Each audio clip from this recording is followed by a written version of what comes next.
Okay, welcome to the video. My name's Kristen. I am an artist and illustrator. I am going to show you all of my favorite art books today. I had this vision of, for the thumbnail, holding up this stack of books like next to my head, but I can't even pick it up. So I think this is going to be a long video, so you might want to make yourself some tea and settle in for the journey. I'm gonna take this big stack over to the counter and we can flip through them and I can talk a little bit more about how I use art books in my art practice, and you can feast your eyes on some beautiful things. Oh my god.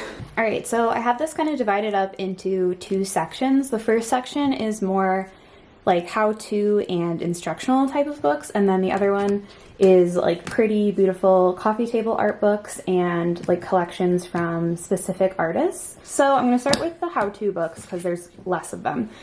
Let's see. The first one is So You Want to Be an Artist by Gianna Andrews. Gianna is an acrylic painter and she makes these really amazing landscapes from her experiences as like an outdoorsman. And I just love her work. She is one of my good friends. We knew each other in college and she wrote this book all about how she became an artist, what she did to get there, and like how to build a body of work, setting long-term goals, becoming your own boss, and some legal advice. It's really accessibly laid out, like you can skip around. I read it in like an afternoon and the writing style is just like really clear and easy. A lot of this stuff is stuff that I have had to learn the hard way. So if you are at all interested in wanting to become an artist professionally and you're just curious about how that happens, you can find her book, I think most places, primarily Amazon. And yeah, I would really recommend it. The next sort of instructional book is The Artist's Way by Julia Cameron. I've talked about this a couple times in videos before, but I bought this like 2 years ago and I don't think without this book that I would be on the path that I'm on now. I don't agree with like everything in the book. There is a lot of stuff about like God and creator and things like that. So if that turns you off, I feel like you might not like this book, but there is some really, really helpful stuff in here. And I considered checking this out from the library, but I ended up purchasing it because it is laid out like a workbook. So like the text of the book is here and then the margins are for you to write in. And I have done some writing and stuff. The main thing that Julia Cameron recommends from her book is to do something called morning pages, where you write 3 pages of stream of consciousness every day to kind of figure out what is going on inside your head as an artist and get you in touch with that art making part of yourself. And there's a lot of stuff in here about overcoming art block and dealing with your inner critic, and I just think it's really helpful. I think at some point I would like to do this as a course, like week by week. I know some people who have done it with other artists, like a group of people get together and talk about it via Zoom or something. So I've been considering doing that, like on my Patreon, running an Artist's Way. I think it's 12 weeks. Yeah, so it's set up as a 12-week course that you go through, work through week by week. But the main components of it are doing those morning pages and then getting yourself out on an artist date, trying to inspire yourself in the outside world, and then like working on your studio practice. So yeah, at some point I think I'd like to do it as a course, but for right now I feel like it's kind of a lot of work and takes a concerted effort, and I don't feel super blocked right now. So it's not calling to me, but at some point I feel like it will, and yeah.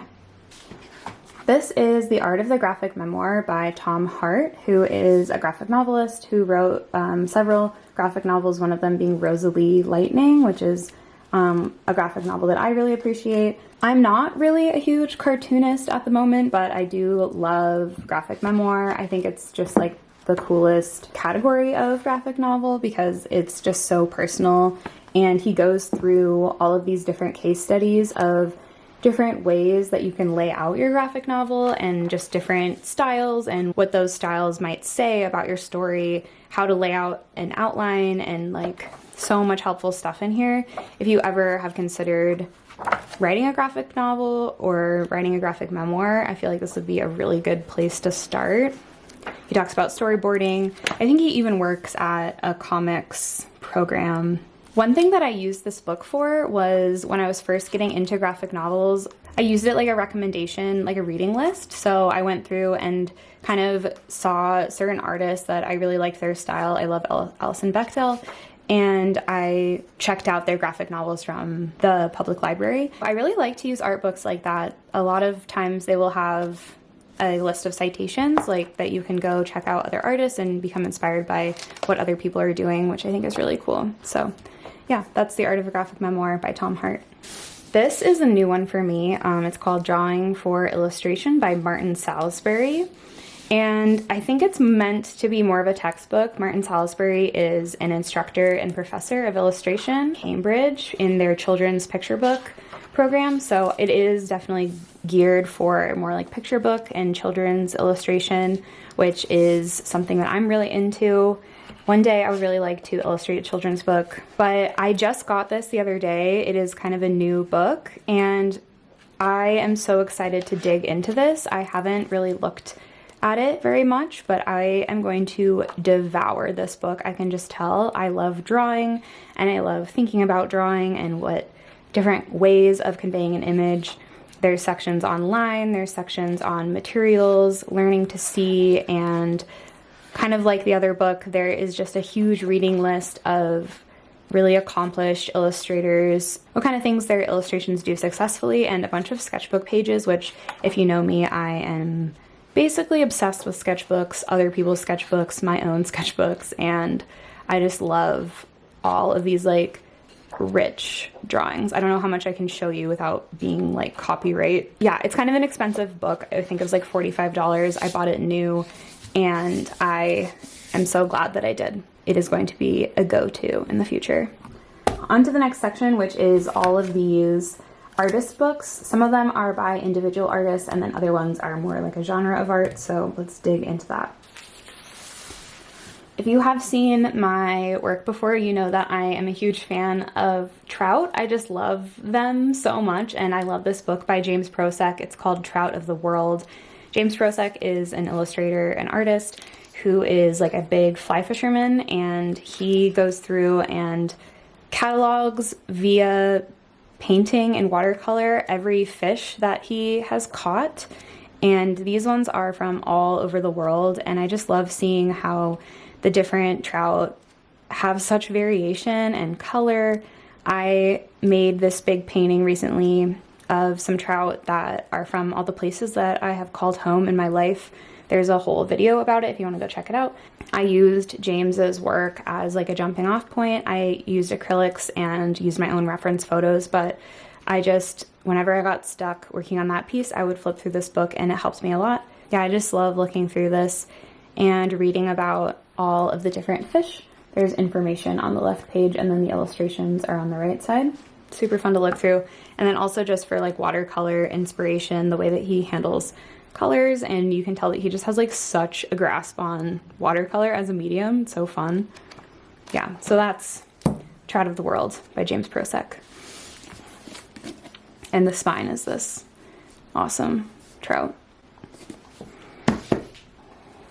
I found this at a used bookstore for like $20, which was such a huge score. It is The Art of Audubon, The Complete Birds and Mammals by John James Audubon.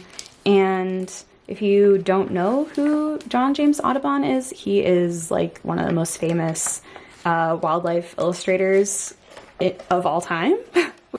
It's an entire book of just these insane illustrations of pretty much every bird you could possibly think of. And whenever I get stuck in my sketchbook, I will pull this out and just recreate one. They are in the public domain, so I think you can kind of do whatever you want with them, but this is so beautiful. I love how he composes these little scenes, and they are like scientific illustrations in that they're trying to show like the differentiation between the species, but there's just like so much artistry in how he captures the birds' expressions and like their little environments. What they're doing is always so interesting, and I could seriously look at this book for hours. Another bonus of this book is that it smells so good. It's like an antique book smell, and every time I bust it out, I just feel so academic. Look at these. So yeah, whenever I am feeling stuck on what to draw, I usually draw birds. They are just so funny, and they have so much different like markings and little details and line that you can experiment with and play with, and these are just like such beautiful references to use. There are also mammals in the back, but the mammals are so funny. What's wild is that he didn't have photographs to look from. So he's drawing all of these from observation, from dead specimens, or just from imagination and sketches.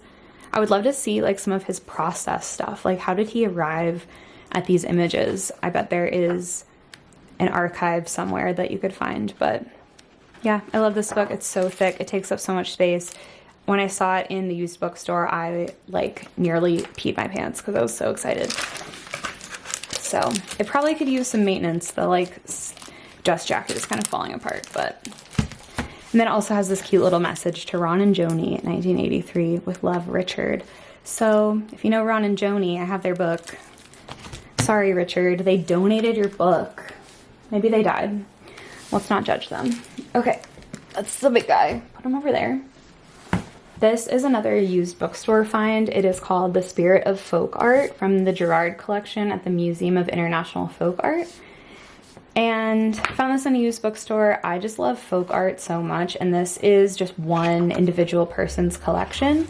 So there's a lot of little dolls and scenes.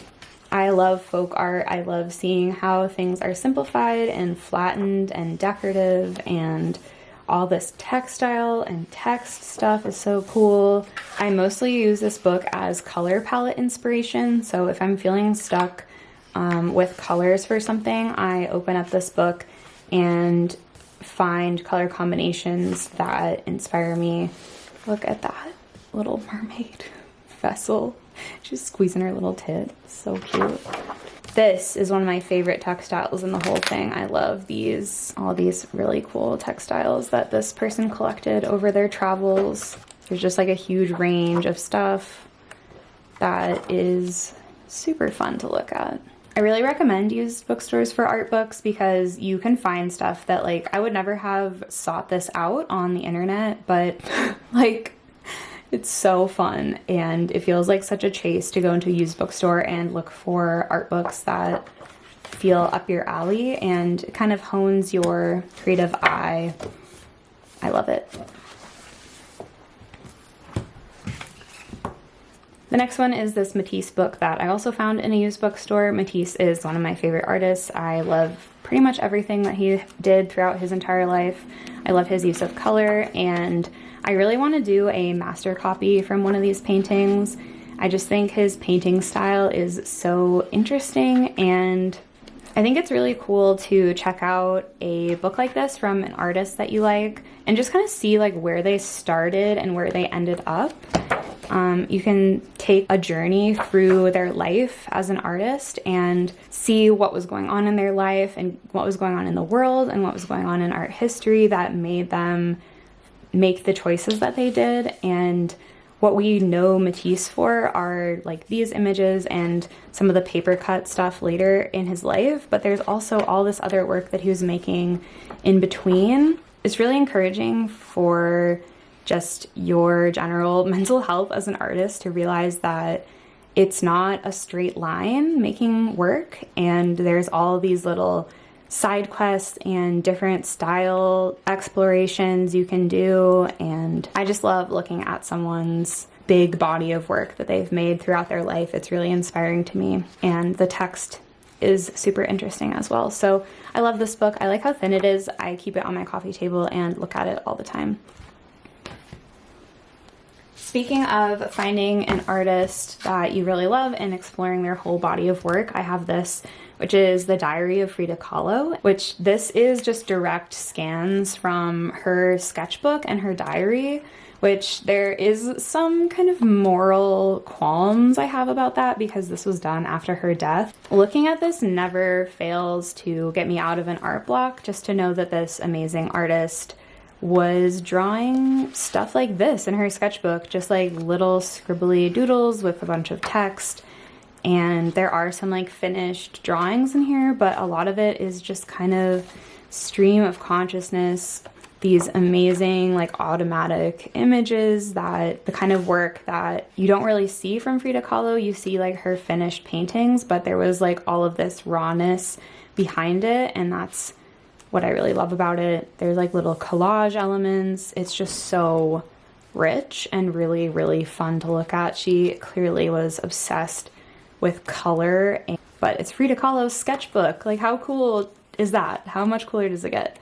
And all of it's in Spanish, obviously. I don't really speak Spanish. I speak some Spanish, but there are translations of all the plates in the back with some interpretation of what she might have been talking about, or what the art historians who put this together kind of think about what she was going through at the time. Kind of makes you rethink like your sketchbooks. And I know her work isn't from that long ago, but it's so surprising how many of these things look so modern. I purchased this in a bookstore in Oaxaca, Mexico, and I was just feeling so inspired by Frida's work at the time, seeing all of the Mexican architecture and all the murals and stuff in Oaxaca City. So this book also has the addition of like a nice, creatively fulfilling memory behind it. So every time I pick it up, I remember how I was feeling at the time when I purchased this, which was just like expansively inspired. So love it. All right, sorry for the weird lighting change. My camera battery died. So we're on to the next ones. This book is the 75th anniversary edition of The Little Prince by Antoine de Saint-Exupéry. The Little Prince, like, this isn't exactly an art book. I collect editions of The Little Prince, but this book has so much detail about the author and a bunch of illustrations from all the different versions of the story and some original sketches. If you haven't read The Little Prince, it is one of my favorite books. I used to say it's one of my favorite children's books, but I don't even know if it's a children's book. It is for everyone. So these first sketches are just like so amazing. Like the little scribbles that artists use to get out their initial ideas are just so compelling and interesting to me, especially seeing like, you know what the end product is. So seeing the initial idea is just so cool. I love it. And there's letters and all this other information about the artist and his life, which is just fun to dig into. I found this also at a used bookstore. This is another one that I'm not sure if you would consider it an art book, but it's called Iiwigara, The Kinship of Plants and People by Enrique Salmon. And it's about American Indian ethnobotanical traditions and science.